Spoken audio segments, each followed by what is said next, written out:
in the description to get today's PDF and bonus quiz. All right, let's get started with our real natural English expressions.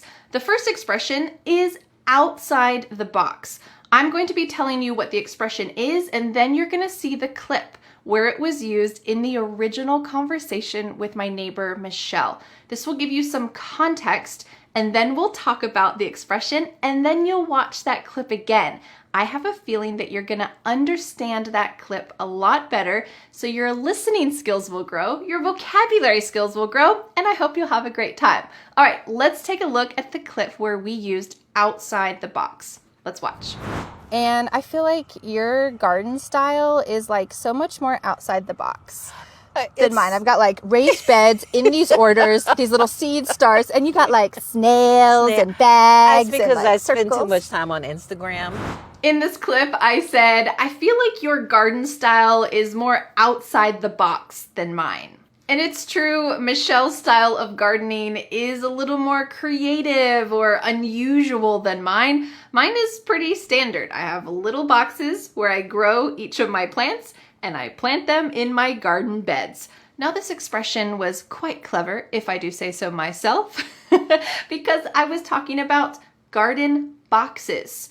And here, the expression is outside the box. Great. Well, let me give you another example of how you can use this. If you're having a marketing meeting and you're trying to figure out how to get more customers, one of your coworkers might say, well, we can spend more on our advertising. You might say, well, I think we need to think outside the box more. We've tried spending more money on advertising and it didn't lead to more customers. So what are you suggesting here? You're suggesting different creative or unusual ways to get more customers. Let's not think of the usual ways. Let's think outside the box and come up with some new ways. All right, let's watch the original clip again when we used outside the box. I want you to listen for that expression and understand more than the first time. Let's go. And I feel like your garden style is like so much more outside the box than mine. I've got like raised beds in these orders, these little seed stars, and you got like snails and bags. That's because and, like, I spend too circles. much time on Instagram. The second real life English phrase is, I'm cheap. Are we buying someone? Is this product cheap? Not exactly. Let's take a look at the original clip and then I'll explain it. Let's go. You've been growing like a lot of these starts at home. Why don't you just go to the store and buy little tomato plants? Because I am cheap. So this is cheaper. This is a lot cheaper. In this clip, Michelle was explaining that she likes to grow things from seeds at home by herself because, she said, I'm cheap. It doesn't mean that we're purchasing Michelle. A product can be cheap, but also a person can be cheap too. And this simply means that you don't like to spend money. Michelle doesn't want to spend money on buying expensive plants. She knows that she can try it herself and save money. I would say that it's best to not call someone else cheap. If you say you're cheap, it kind of implies that they're stingy, they're kind of rude and don't want to spend money on necessary things. But really, you can call yourself cheap and it's totally fine. I think that goes for a lot of kind of rude things. You can call yourself that, but you shouldn't call someone else cheap. If you want a little bonus expression for how we can talk about someone not wanting to spend money, but in a nice way, you can use the word frugal. If you say, he's frugal, that means the same thing. He doesn't like to spend money, but the nuance is that it's positive. He's careful with his money. It's not just that he's cheap. He doesn't want to spend any money. He wants to keep it for himself. No, instead, he's frugal. He's careful with his money. All of these little nuances of the expressions will be included in the PDF worksheet, so make sure that you download it so that you can remember all of them. All right, let's watch that clip one more time and hear how Michelle said the word cheap. You've been growing like a lot of these starts at home. Why don't you just go to the store and buy little tomato plants. Because I am cheap. So this is And cheaper. this is a lot cheaper. The next expression is kind of an advanced one. It is the least I could do. I want you to watch the original clip and then we're going to break down the nuance of this so that you can use it accurately. Let's watch. I released them elsewhere. One of them accidentally died. And you buried that. Thank you. I felt like I had this. The least I could do is bury the groundhog. But like, what's it going to be this year? In this clip, Michelle said, I felt like the least I could do was bury the groundhog. So we trapped many groundhogs. I think it was 7 groundhogs that were eating our vegetables last summer. I trapped them. I relocated almost all of them, but one of them died. It was pretty sad. So what would we do with that? What should we do with that dead groundhog? Well, Michelle felt like she owed me. She felt like she had a debt to me. I was taking care of the other 6 groundhogs. I was doing that work and I was happy to do it, but she felt a little bit guilty. So that's the nuance here. She used this expression, it was the least I could do to bury the groundhog, because she felt like she should do more. She felt like I need to do more than just bury the groundhog, so I'm going to do this to kind of make myself feel less guilty. So let me give you another scenario for when you can use this, because you're probably not burying groundhogs, I imagine. But let me give you a common scenario. So a couple weeks ago, one of my friends had a new baby. And I know when you have a new baby, you have no time to do anything else except for care for that baby. So I made her a lot of food. I made her a couple dinners. I made her family some muffins, some desserts. I brought over food several times. This was my pleasure. I was so happy to do this for her. And even though it was my pleasure, she still felt a little bit guilty. She wanted to do something for me, even though she did not need to. I told her this is just me giving back because so many people gave to me when I had my babies. But even though that was the case, she still felt like she wanted to do something for me. So when she gave back the containers of the food after she ate it and she washed it and gave it back to me, she put in there some packets of tea that I love. This was a little gift for me. And when I opened it, I said, "Oh, you didn't need to do this for me." And she used this expression. She said, "It was the least I could do." She felt a little bit guilty that I gave her so much and she was only giving me a little bit in return, just some tea. But it was my pleasure. I was very happy to do it. I didn't expect anything in return, but she felt a little guilty. So that's a great way to use this phrase, and it's a good way to show I appreciate all your hard work. It was the least I could do. I am happy to give you this. Let's watch that clip one more time, and I want you to hear that expression, it was the least I could do. Let's go. I released them elsewhere. One of them accidentally died. And you buried that. Thank you. I felt like I had this. The least I could do is bury the groundhog. But like, what's it going to be this year? The next expression is a fun question, and it has a nuance with the way that you say it. What else do you need? What else do you need? Notice this excitement, this heightened anticipation. What else do you need? I'm not asking this sincerely. What else do you need?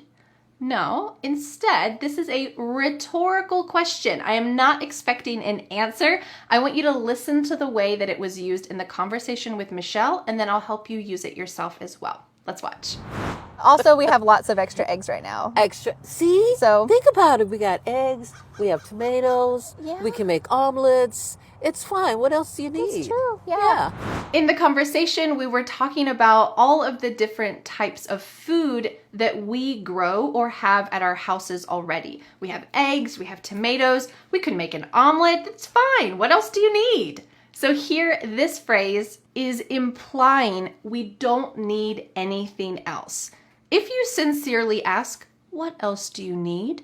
It's a question. You want an answer. You want to know what else that person needs. But when you say it like this, what else do you need? What else do you need? Notice that inflection. It implies you don't need anything else. You're not expecting an answer. This is called a rhetorical question. You're not expecting an answer. You're just making this statement as part of the conversation. So you might say that about learning English as well. You might say, I'm learning English with Vanessa. What else do I need? Which implies you don't need anything else. All you need are my lessons. All right, let's watch the clip from the original conversation one more time. I want you to listen for the inflection in our voice. Let's go. Also, we have lots of extra eggs right now. Extra. See? So- think about it. We got eggs. We have tomatoes. Yeah. We can make omelets. It's fine. What else do you need? That's true. Yeah. The next phrase is rain or shine. I want you to watch the original clip and hear about what it's like to have a cow. Let's watch and then we'll talk about rain or shine. Like it's just every day you milk them, right? Twice a day, rain or shine. They're out there for 30 minutes. Otherwise, they're in pain, The too. cow's in pain. You have to milk your cow. Yeah. And they even have like a little machine. In this clip, I was talking about someone I know who has a milk cow. And they said they have to milk their cow, rain or shine, every day for 30 minutes. Well, yes, they have to do it if it is raining or if the sun is shining, but this has more nuance to it. This expression is more figurative. It means if there are bad things happening or good things happening in their life, it doesn't matter. Maybe the farmer has the flu and they can't get out of bed, they have a fever. It doesn't matter. They have to still milk that cow. Maybe it's a beautiful day and they're so excited to be outside, they have to milk the cow. So it implies it doesn't matter the circumstance, you still have to do it, rain or shine. So let me give you another example that doesn't involve going outside or the weather to show you you can use this expression to not talk about outside at all. Well, let's say that you are a mother like me. You are in charge of feeding your family. That's me. Well, your kids and your family are hungry probably 3 times a day. So what does that mean? You have to cook dinner, rain or shine, every day. Okay, who cares about the weather? You're inside. That's probably where you make dinner. Well, if you're feeling not too well, you have to cook dinner. If you're tired, you have to cook dinner. If you're busy, you have to cook dinner. Hopefully you have some help in your life so you actually do get a break. For me, my husband and I often split cooking duties. He cooks a couple times a week. I cook a couple times a week. So he can help if I'm actually really sick. But in general, my family has to eat dinner every night, rain or shine, so I need to cook, rain or shine. All right, let's watch how this was used again in the original conversation, and I want you to feel empowered to use this yourself. Let's watch. Like it's just every day you milk them, right? Twice a day, rain or shine. They're out there for 30 minutes. Otherwise, they're in pain, The too. cow's in pain. You have to milk your cow. Yeah. And they even have like a little machine. The next real life daily expression that we used in the conversation was I looked into it, or just the phrasal verb to look into something, to look into something. Let's watch the original conversation clip and then we'll break it down together. Let's go. Someone else would have a cow. Goats will be the same way. Yeah. You know, they'd be the same. And plus you have to have like a setup to send the goat in that holds them still while you're... I looked into it. I'm not doing it. Yeah. In the conversation, Michelle was talking about having a goat. She said, you have to have a setup for where you milk the goat. I looked into it and I'm not going to do it. So she has researched getting a goat. What does it mean to have a goat? How much work is it? Is it easy? Is it worth it? She researched it, or she looked into it and she decided, this is not for me. So this phrasal verb, to look into something, means that you research it. Simply that. You could use this to mean I'm looking into the box, but that's a figurative way. We use that less often.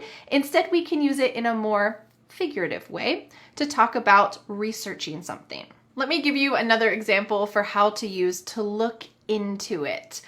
Well, if you have ever watched the news, you know that the media tries to portray everything as big news, infuriating news, get angry about this, get worked up about this, this is so important. But often the news and what goes on in the world is way more complex than the news really wants to show. So, if you are talking about the news with your friend, you might use this phrase and say, you know what? I looked into it and this topic is way more complicated than the media is trying to tell us. The media is making it seem like this is the good guy, this is the bad guy. But really, I looked into it. It is so complicated. And isn't that the truth? Most topics, especially when it comes to politics, are really complicated. And if you look into it, you see there's a lot more nuance than the media would like to portray. All right, let's watch this clip one more time so that you can see how to look into it was used. Let's watch.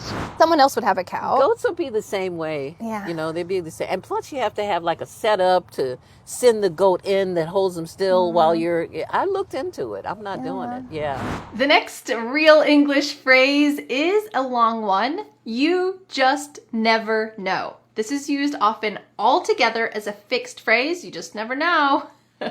So let's listen to how it was used in the conversation and then we'll talk.